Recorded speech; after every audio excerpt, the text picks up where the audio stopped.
Salam, selamat pagi Bapak Ibu Saudara sekalian. Pagi ini saya Pendeta Anton seperti biasa berkunjung untuk mengajak merenungkan firman Tuhan sebelum kita bersama beraktivitas. Namun sebelumnya kita berdoa. Bapak yang baik, terima kasih kami dilindungi oleh Tuhan dalam istirahat semalam, dan kami boleh bangun dengan kesehatan baru karena Tuhan melindungi kami. Sebelum kami beraktivitas Bapak, kami mau merenungkan firman Tuhan. Terima kasih Bapak, dalam satu nama yang penuh kuasa, di dalam nama Tuhan Yesus Kristus, kami berdoa dan bersyukur. Haleluya. Amin. Bapak Ibu Saudara sekalian yang dikasihi oleh Tuhan, saya mengajak merenungkan Mazmur 121 ayat 1 sampai dengan yang ke-8.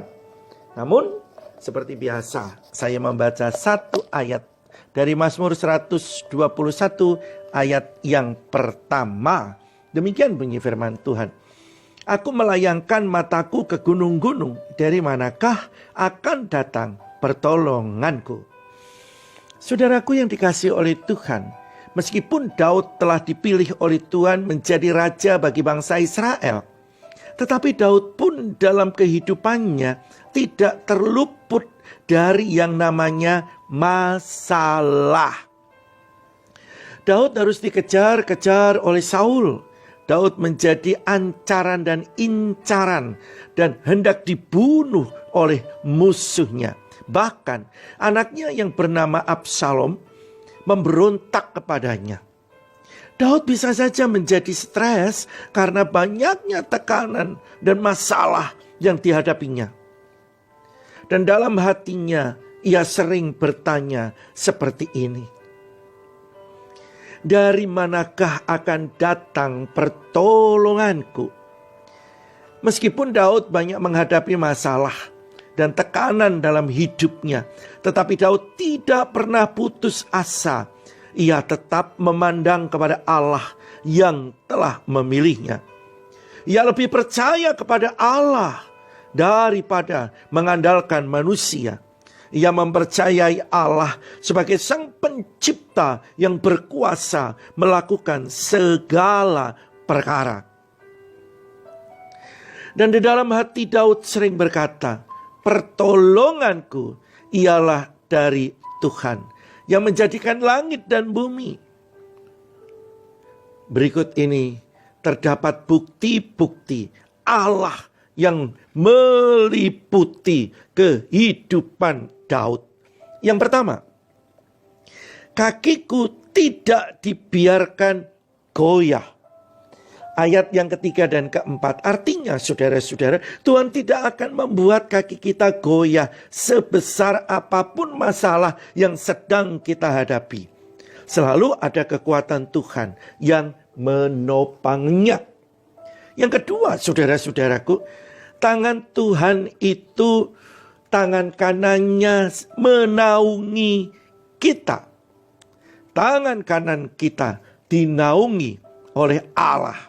Ayat yang kelima dan keenam. Artinya, Tuhan senantiasa akan bersama kita dan menuntun kita melewati segala kesukaran. Ada kekuatan yang Allah berikan ketika kita melewati badai dan topan kehidupan yang sedang menghantam hidup kita. Tetapi tangan Tuhan selalu datang menaungi tepat pada waktunya. Yang ketiga, saudaraku, nyawa kita dijaga oleh Tuhan. Ayat yang ketujuh. Artinya Tuhan selalu menjaga nyawa kita. Kita aman maksudnya dalam naungannya. Di dalam naungan Tuhan kita aman. Bagi Allah, nyawa seorang manusia sangat berharga. Harga sebuah nyawa ditetapkan Allah lebih mahal dari isi dunia. Matius 16 ayat 26. Oleh karena itu saudara-saudaraku yang dikasihi oleh Tuhan, ingat, Allah adalah penjaga Israel, senantiasa menjaga dan memelihara hidup kita. Ayat 8. Ia menjagai jalan keluar dan jalan masuk kita.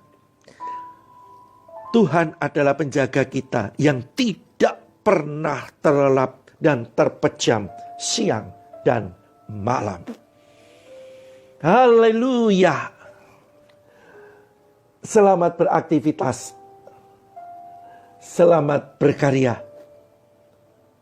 Tuhan Yesus memberkati. Salam.